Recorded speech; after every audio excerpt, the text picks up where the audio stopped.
बिस्मिल्लाहिर्रहमानिर्रहीम।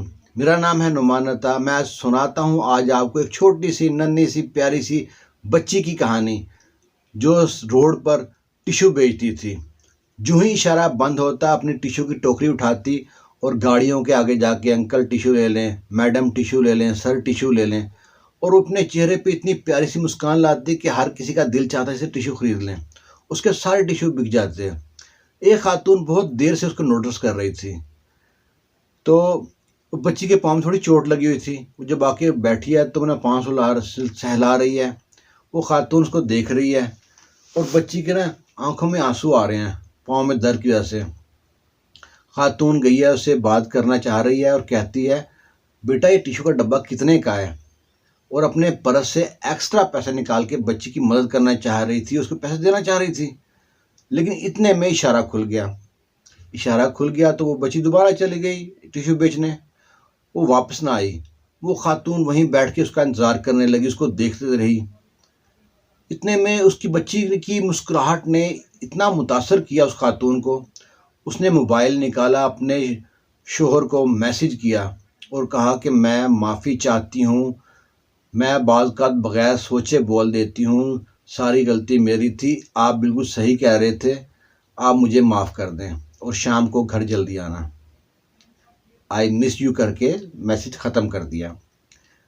उसका शोहर जो परेशानी की हालत में एक काफ़ी शॉप में बैठ के काफ़ी पी रहा था, उसने जब मैसेज देखा है और पढ़ा है मैसेज तो उसके खुशी के ठिकाने नहीं रहे। वो इतना खुश हुआ, खुशी में मैं समझो पागल हो गया, क्योंकि उनके घर का माहौल बहुत ख़राब हुआ पड़ा था। काफ़ी दिन से मियाँ बीवी के दरमियान किसी छोटी सी बात पे बड़ा सा इशू बना हुआ था, जिससे दोनों एक ही घर छत में रहते हुए एक दूसरे की शक्ल देखना बर्दाश्त नहीं कर रहे थे। वो शोहर ने खुशी में आके वेटर को बुलाया, उसको 5,000 रुपये दिए और वो कहता है जी, और कहता है कि 100 रुपये काफ़ी के, बाकी पैसे तुम्हारी टिप, खुशी में जाओ इंजॉय करो। वो कहता है बड़ा हैरान परेशान, वेटर की इतनी बड़ी रकम मुझको टिप मिली है। उसकी बीवी काफ़ी दिन से कह रही थी मुझको एक सूट ला के दो लोन का। उसने सोचा लोन का सूट तो 1,000 का आएगा। फिर उसके जहन में एक तरकीब आई। उसी काफ़ी शॉप के बाहर एक बुढ़िया ठेला लगा के बैठती थी। सुबह से उसके पास कोई ग्राहक नहीं आया था। वो ठेले में चॉकलेट, कैंडी, बंटीज वगैरह बेचती थी, बच्चों का काम।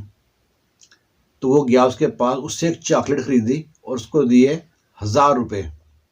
कहते हैं ये 10 रुपये चॉकलेट की कीमत, बाकी आपके लिए, आप जो चाहे करें।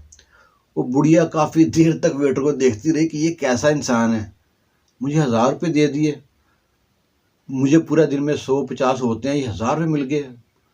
बुढ़िया ने अल्लाह का शुक्र अदा किया और अपना जो कपड़ा पोटली थी जिसमें सामान बेचती, सारा संभाला, पोटली बनाई और कंधे पर रखी और चल पड़ी। सीधी पहुंची कसाई की दुकान में। और काफ़ी दिन से, कई महीने से बल्कि साल से उन्होंने तरसे हुए थे गोश्त के लिए। उसकी पोती को गोश्त बहुत पसंद था, लेकिन गरीब आदमी दाल रोटी पूरी करे या गोश्त खाए, ख़ास तौर पे आज के दौर में। उसने वहाँ से गोश्त लिया और घर आ रही है, घर आके कहती है आज मेरी पोती आएगी, कितनी खुश होगी, दादी ने गोश्त बनाया। उस बुढ़िया के बेटा और बहू पहले ही फौत हो चुके थे। उसकी कुल जायदाद वो बुढ़िया और उसकी पोती थी। अब बुढ़िया की पोती वही मुस्कान थी जो फुटपाथ पर, रोड पर टिश्यू बेचती थी। बुढ़िया ने गोश्त बनाया, नन्ही मुस्कान अपने चेहरे पे मुस्कान संभाले घर में दाखिल हो रही है उछलते कूदते हुए। उसके जो सूंघा कि हमारे घर में गोश्त की खुशबू आ रही है। उसने अल्लाह का शुक्र अदा किया, अल्लाह ताला तेरा लाख लाख शुक्र है, आज हम गोश्त खाएंगे।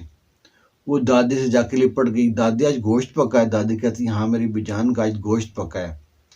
दादी पोती ने दस्तरखान सजाया, दादी पोती ने मिलकर गोश्त खाया और दोनों ने दुआ मांगी, अल्लाह तेरा लाख लाख शुक्र है, जिसके वसीले से हमको मिला है उसके भी दर्जात बुलंद फरमा, उसके रिज़्क में इजाफा फरमा। कितनी दुआएं दी।